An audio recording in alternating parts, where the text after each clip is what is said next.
Deus. Pô, obrigado você, cara. Gente, eu tô aqui hoje com Rogério Caetano, o cara que revolucionou o violão de 7 cordas de novo, né? Porque primeiro, lá atrás, né, a gente teve o Dino, né? Isso. Dino... Depois aqui na frente a gente tem o Rogerinho. É mais ou menos assim, né? Dino foi o... É o pai de todos os 7 cordas, né, do Brasil. Ele foi o cara que realmente definiu o violão de 7 cordas, né? Estabeleceu a linguagem, né, o padrão, né? Porque antes do Dino, 7 cordas tinha mais um papel de instrumento condutor, né? Tipo bombardino, aquelas coisas. Que loucura. E com a maneira do Dino tocar, ele absorveu aqueles contrapontos do Pixinguinha, né? Que fazia no tenor, né? Exatamente, que fazia no tenor. E ele assumiu essa responsabilidade de fazer aqueles contrapontos que o Pixinguinha fazia, porque o Pixinguinha saiu do conjunto e o Dino assumiu com o violão de 7 cordas, né?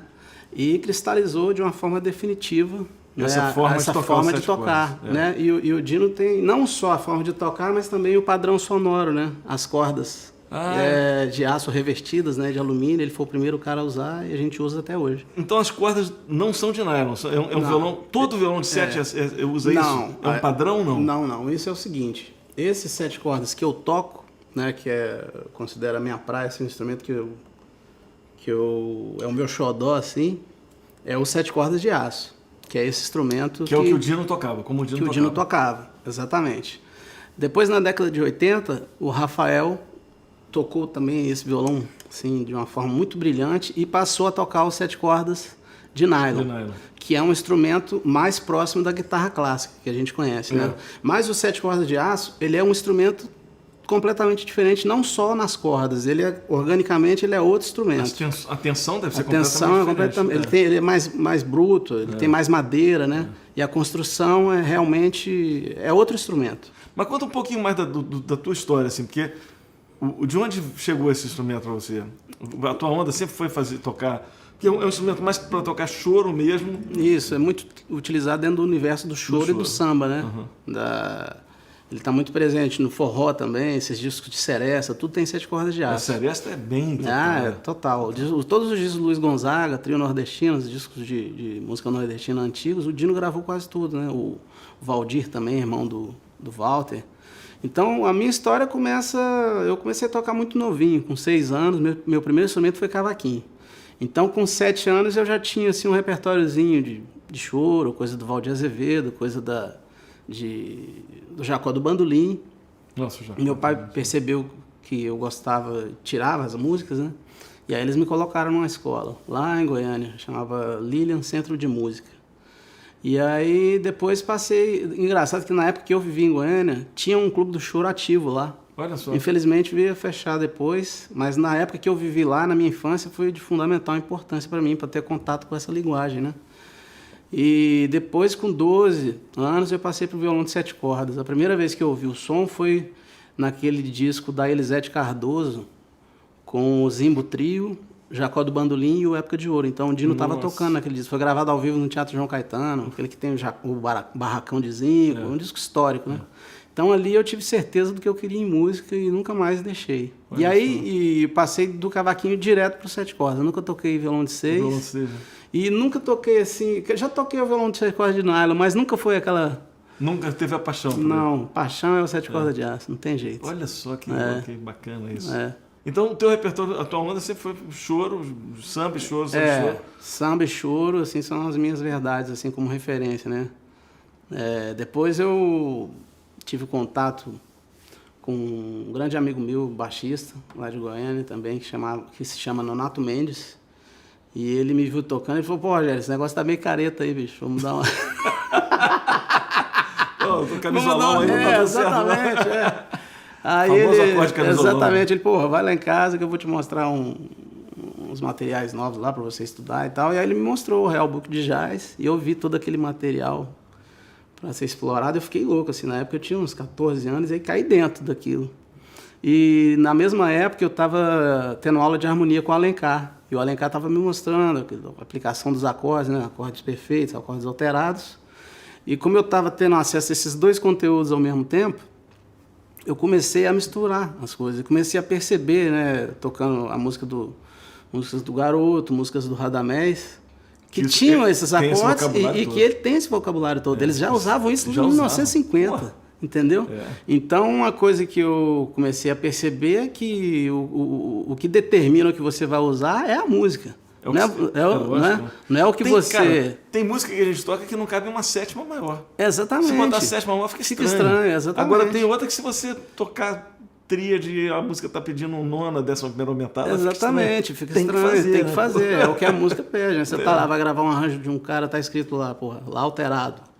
Você tem que tocar o Lá alterado. O som né? é esse, né? Não tem jeito de ser outro. Né? Você toca lá, mesmo que você toca, né, um baixo bem... Mas se o cara tocar o Lá alterado, você tem que alterar. Isso, né? Então é isso que eu procurei a fazer. Deixa eu dar um chapéu aqui, é isso, cara. É isso. Pô. E aí comecei a aplicar essas coisas dentro da linguagem brasileira do samba e do choro. Mas sempre com muita referência do Radamés, do Garoto. E um cara que me ajudou muito também com relação à aplicação dessas coisas, né, foi o Marco Pereira. Marcão foi meu mestre. Marco é o mestre de todos. Exatamente, Marcão. De todos nós. Cascudaço, né? Tecnicamente é um absurdo. Agora, você tem alguma influência jazzística de fato? Tem, com certeza tem. Porque você mandou uma música pra gente fazer, que eu quando eu vi, falei, pô, isso aí é a levada totalmente Django Reinhardt. Do Django, né? Falei, criançada reunida. Então, criançada reunida. Essa música, quando eu fiz, a intenção era mais de tocar como se fosse uma polca, né?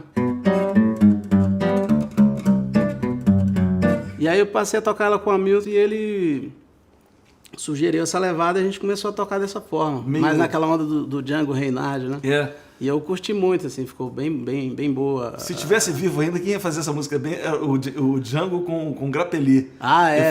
Eu sou fã, adoro. Porra. E aí, essa música eu fiz lá em casa, estavam os meus sobrinhos, né? Inclusive o Gabi, que é filho do Hamilton, e o filho do irmão do Hamilton, que é o César, que é o Bento. O Bento que é craque, já viu? O Bento tocando baixo. Baixista, né? Isso. Um baixo verde. Isso, exatamente. Figuraça. E aí, junto com a Rosinha, a Cora, as crianças brincando ali, foi um tema que nasceu na hora, assim. Aquelas músicas que vêm na hora, vem inteira, assim. Vem de presente, parece que o Papai do Céu, toma aí. Obrigado, Papai do Céu, exatamente. É isso mesmo. Criançada reunida, e aí ficou. A gente gravou. Vamos tocar? Vamos lá.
Rogério, você tem um livro escrito sobre o violão de 7 cordas. Eu acho muito bacana essa atitude de escrever as coisas. Uma coisa que fica, né? Para que as pessoas possam se referir àquilo e saber como é feito, até para poder dar um passo à frente, se quiserem, né? Eu acho isso muito generoso. Isso é uma coisa que eu sempre achei importante fazer também. Passar a informação para frente, né? Compartilhar a informação. Isso aí, né? também acho de fundamental importância. Então, esse livro se chama 7 Cordas, Técnica e Estilo, né? É uma parceria minha com o Marco Pereira. Na realidade, o Marco me convidou para fazer esse livro com ele e a gente estabeleceu uma parceria, na minha opinião, foi muito feliz. Eu entrei com a parte prática, né, de conhecimento que eu tenho.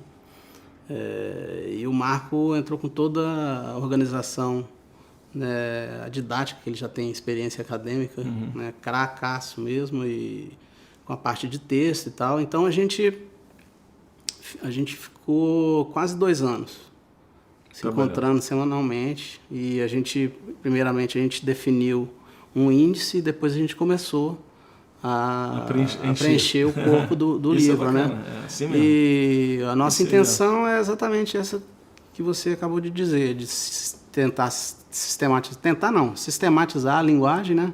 E passar para as pessoas. Quem tem interesse de tocar o violão de 7 cordas, saber como é uma ponte que encurta, né, bastante. A gente que... Eu, na minha época, tirava tudo de ouvido, então, fita cassete, pega uma vinil, pega uma frase, para. Nossa como é que isso aqui tem, exatamente, ter tudo trituradinho assim, mastigadinho, né?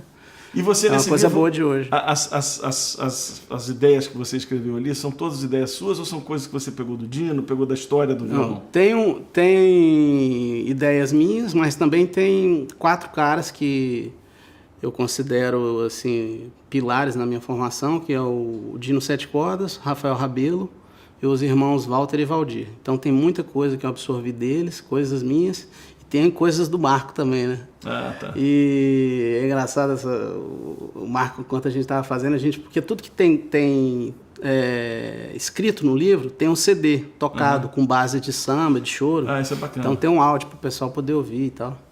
E o Marco era engraçado, sempre que tocava a frase que era dele, ele falava, essa é bonita demais, né, Rogério?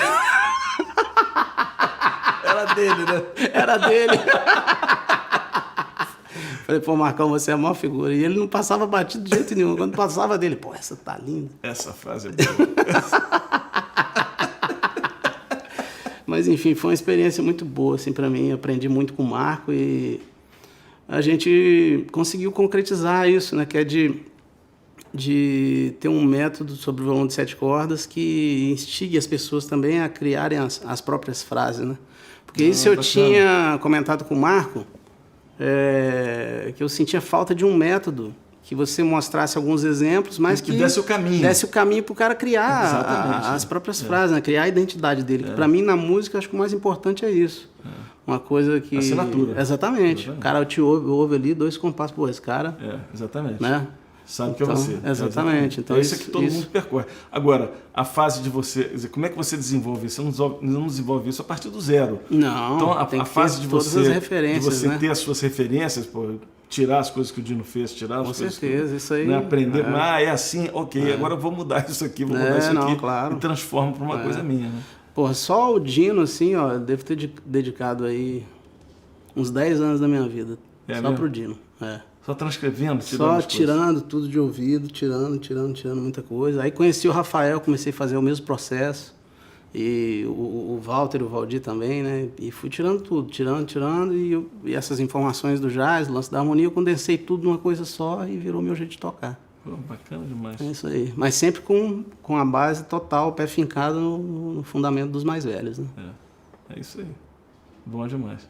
Cara, obrigado por você ter vindo aqui. Delícia de encontro esse aqui. Muito prazer. Estou muito honrado com a sua presença aqui mesmo. Eu fato. também, Feliz, Nelson. Muito obrigado. Feliz a vida. Também, meu irmão. Muito obrigado. E daqui a pouco, estamos juntos aí no Fica a Dica Prêmio, né? É isso aí. Beleza. Vamos fazer para fechar, uma minha? Vamos lá. Você sabe que essa música que a gente vai fazer agora foi uma que me veio de presente, cara. Olha, essa música é Papai linda. do Céu mesmo. Eu dava aula na universidade e eu tinha, assim, aula de 8 às 9, 9 às 10, 10 às 11, 11 ao meio-dia, aquelas coisas. Sim. E aí teve um aluno que faltou, ficou uma janela de 1 hora. Nessa janela eu peguei o violão, comecei a fazer. Essa música veio de presente. Eu falei, cara, tem que escrever. Que maravilha. A, B, foi. Pô, que coisa boa. Bom demais. Juliana. Juliana é tua filha, né? Pô, que maravilha. É. Marco também tem uma filha que chama Juliana e tem uma música também, né? Ah, é? Chamada Juliana? Isso não, chama O Choro de Juliana. O Choro de Juliana.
Obrigado, bicho.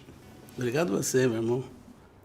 Bom demais tocar contigo. Ei, né? Que maravilha, delícia demais, bicho, tocar com você também, porra, mó honra. Peraí, calma, não sai ainda não. Você gostou? Então é o seguinte, não esquece de se inscrever no canal, fazer um comentário, dar um like nesse vídeo. E se você gostou, mas gostou mesmo e curte mesmo esse Café Lá em Casa, passa lá no benfeitoria.com/Um Café Lá em Casa e vem fazer esse café com a gente.